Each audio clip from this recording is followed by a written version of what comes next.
Hey everyone, welcome to my another vlog. This is my little sister. Basically, she is my cousin sister. আমার যেহেতু Sunday holiday, so আমি স্যাটারডেতে office করে আমি পুপির বাসায় যাই। দেন certain plan যে আমরা কুয়াকাটা যাব। সো আমরা তাড়াতাড়ি করে বের হয়েছিলাম। অ্যান্ড আমাদের সবার নেচার যেটা, আমরা সবাই মিলে কার্ড খেলতে অনেক বেশি পছন্দ করি। ফ্যামিলি গ্যাদারিংয়ে আমরা কার্ড খেলি। দেন আমাদের অনেক ক্ষুধা পাইছিল, এর জন্য আমরা লঞ্চের ভিতরে ক্যাফেটেরিয়াতে গেছিলাম একটু খাইতে। আর এই যে আমার ফুপা অনেক বেশি চার্মিং, দেখেন ফুপা গান গাচ্ছে আর ফুপিকে ওয়ার্ম আপ করতেছিল। দেন আমার সাথেও অনেক দুষ্টামি করতেছিল। তাদের অসহায় মেয়ে বিপদে পড়ছে, করে জন্ম নিয়ে বাপ মা ইচ্ছা মতো খাইতেছে। গুড মর্নিং, গুড মর্নিং বর্ষা। আমি ভাবছিলাম বরিশালে গুড মর্নিং হওয়া মানে আমি কুয়াকাটায় আসছি, বা এরপরে আরও 3 ঘন্টা কষ্ট করে কুয়াকাটায় যাইতে হয়। দেন যাওয়ার পরে আমরা খুবই টায়ার্ড ছিলাম, শাওয়ার নিয়ে দেন আমরা ভালো মতো ব্রেকফাস্ট করতে পারি নাই। আমি আমার কাজিন মিলে নিচে নেমে গেলাম আমরা একসাথে সবাই ব্রেকফাস্ট করব বলে। দেন এইখানে বেসিক্যালি মজার জায়গাটা আমরা শিকদার যে রিসোর্ট রয়েছে, হোটেল অ্যান্ড রিসোর্ট, এখানে আমরা উঠছি। আমার ফুপির ফ্রেন্ড এখানের জিএম। সো আমাদের ওই ভাইয়াটা, সে আঙ্কেল হয় but so young, that's why আমি তাকে বন্ধু ভাইয়া বলে ডাকছি। সো বন্ধু ভাইয়া আমাদের জন্য অনেক ভালো অ্যারেঞ্জ করেছিল। আমরা ওখানে ব্রেকফাস্ট করি, দেন চারপাশ ঘোরাঘুরি করি। এরপরে এদের পুলের ওখানে আমরা এনজয় করছিলাম, যেহেতু এক্সট্রা ড্রেস নিয়ে যাই না, এর জন্য আমি পুলে নামি নাই। আমি আর আমার কাজিন উপর থেকে চিল করছিলাম। দেন আমার ফুপা আবার পুলে নামছে। সো আমরা এখানে রং ঢং শেষ করে আমরা লাঞ্চ করব। অ্যান্ড লাঞ্চ করার জন্য আমরা ভাবলাম যে রিসোর্টে তো 2-3 বার খেয়েছি, সো আমরা বাইরে একটু ট্রাই করি। নর্মালি কক্সবাজারে যেমন আমরা বাইরে খাই, বাট এখানে বাইরের খাবার অনেক বেশি জঘন্য ছিল। দেন বিপিএল চলতেছে, ফুপা আর আমি মিলে লবিতে বিপিএল দেখলাম। এরপরে আমাদের মেন প্ল্যান, বেসিক্যালি আমার ফুপা ফুপির 10 ইয়ার অ্যানিভার্সারি। সো আমি আর বন্ধু ভাই মিলে তাদের সারপ্রাইজ দেওয়ার জন্য গোপনে অনেক কিছু অ্যারেঞ্জ করতেছিলাম। দেন আমরা আগে ডিনার করলাম। এই সব কিছু স্পন্সর করছে আমার ফুপার আমার ফুপির সেই ফ্রেন্ডটা।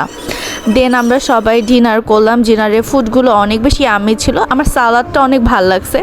আর সবচেয়ে মজার যে ব্যাপারটা সেটা ফুপি দুষ্টামি করতেছিল যে সুন্দর করে সে বলতেছে যে আমি সুন্দর করে খাবার নিচ্ছি, আমাকে একটু সুন্দর ভিডিও করে দাও। আমি ভিডিও করার সময় ফুপির চিকেনটা পড়ে গেছে। তখন আমি আর ফুপা বলছিলাম, আমার ক্যামেরার মধ্যে ধরা পড়ে গেছো, এখন আমি তোমাকে ভাইরাল করে দিব। যাই হোক, আমার কাছে এদের ব্রাউনিটা অনেক বেশি মজা লাগছে। ব্রাউনিতে ওনারা আইসক্রিম সার্ভ করে না। যখন আমি বন্ধু ভাইকে বলতেছি যে আইসক্রিম ছাড়া তো আমি খাবো না, দেন আমাকে 1 কিউব না 2 কিউব আইসক্রিম এনে দিছে। দেন আইসক্রিম দিয়ে আমি ব্রাউনি খেলাম। এরপরে আমরা আবার আমাদের ভিলাতে চলে আসছি যে ফুপিতে সারপ্রাইজ দেওয়ার জন্য। এই কেকটা অনেক ইয়াম্মি ছিল। এটা ইন হাউসে রিসোর্টের পেস্ট্রি স্পেশালিস্ট বানাইছে। পরে আমার কাজিনকে আমি শিখাই দিচ্ছিলাম যে আম্মু পাপাকে উইশ করো অ্যানিভার্সারির, ও উইশ করলো। দেন আমরা কেক কাটিং করলাম, খাওয়া দাওয়া করলাম। ফুপির যে ফ্রেন্ড, উনি অনেক সুন্দর গান গায়। তো ওনার গান শুনতেছিলাম, আমরা সবাই মিলে অনেক আড্ডা দিচ্ছিলাম। ফুপি তাদের আগে ফ্রেন্ডরা কীরকম করতো এগুলো গল্প করতেছিল। দেন সকাল সকাল আমরা উঠে গেলাম ব্রেকফাস্ট করার জন্য। ব্রেকফাস্টের মেনু খুবই ভালো, তাদের সব ফুডই আলহামদুলিল্লাহ অনেক ভালো ছিল, বাট খিচুড়িটা বেশি স্পেশাল ছিল।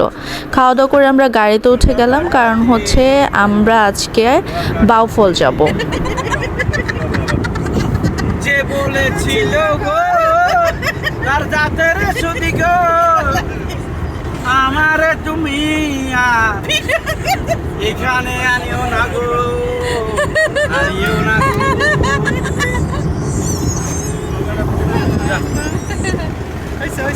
এটা পিঙ্ক ফ্লয়েড ফ্রম নোয়াখালী। আমরা বাউফলে যে এরিয়াটায় যাব, এটা যাওয়ার জন্য একটা রিভার পার করতে হয়। আমি নদীটার নাম জানি না। আমরা ফেরি দিয়ে রিভার পার করার পরে যখন গ্রামের ভিতর দিয়ে গায়ে দিয়ে যাচ্ছিলাম, এত ন্যাচারাল এয়ার, অনেক বেশি শান্তি লাগতেছিল। চারপাশে দেখেন এত সুন্দর, ইটস লাইক এ রিসোর্ট। আমরা সব জায়গায় ঘুরতে যাই, এই জায়গাটা গ্রামে ন্যাচারালি ক্রিয়েট করা এতটা সুন্দর। দেন আমার ভিডিও করা নিয়ে আমার ফুপা ফুপি অনেক জোকস করতেছিল যে এই যে ব্লগ শুরু করে দিছে, গ্রামের মধ্যে আসছে ক্ষেত খামারে বসে ভিডিও করতেছে ইচ্ছা মতো।